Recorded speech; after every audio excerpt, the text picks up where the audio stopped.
BC కులగణన తీర్మానానికి Telangana assembly ఆమోదం తెలిపింది. ఇవాళ తెలంగాణ అసెంబ్లీలో సమగ్ర బీసీ కులగణన తీర్మానాన్ని మంత్రి పొన్నం ప్రభాకర్ ప్రవేశపెట్టారు. ఈ తీర్మానాన్ని స్వాగతిస్తున్నట్టు బీఆర్ఎస్ కూడా తెలిపింది. దీనికి సీఎం రేవంత్, మంత్రులు సమాధానమిచ్చారు.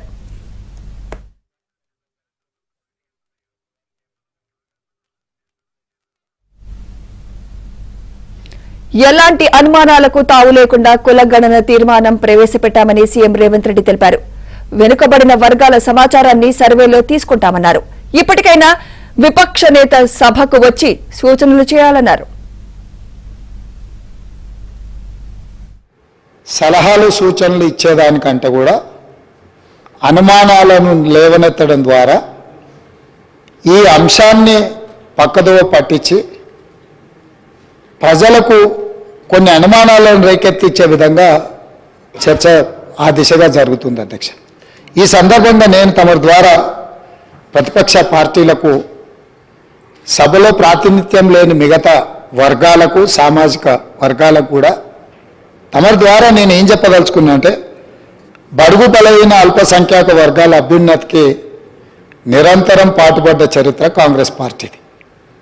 అందులో భాగంగానే కాంగ్రెస్ నేతృత్వంలో ఉన్న యూపీఏ 1 సందర్భంగా మైనారిటీల యొక్క అభ్యున్నతి కోసం, వాళ్ళ ఆర్థిక స్థితిగతులను అంచనా వేసి వాళ్ళ మేలు కోసం, వాళ్ళ అభివృద్ధి కోసం చర్యలు చేపట్టాలని ఆనాడు జస్టిస్ రాజేందర్ సచార్కర్ నేతృత్వంలో దేశంలోని ముస్లిం మైనారిటీ స్థితిగతుల అధ్యయనానికి ఉన్నత స్థాయి కమిటీ వేయడం జరిగింది అధ్యక్ష. ఆ రోజు ఆ కమిటీ చేసిన సమగ్ర అధ్యయనం, చేసిన సిఫార్సులను ఆధారంగా ముస్లిం మైనారిటీ అభ్యున్నతికి కన్వీనియర్గన్ రీతిలో ఆ రోజు ప్రభుత్వం చర్యలు చేపట్టింది. అది చరిత్రలో కాంగ్రెస్ పార్టీ తీసుకునే నిర్ణయాలు కూడా మన కళ్ళ ముందున్నాయి.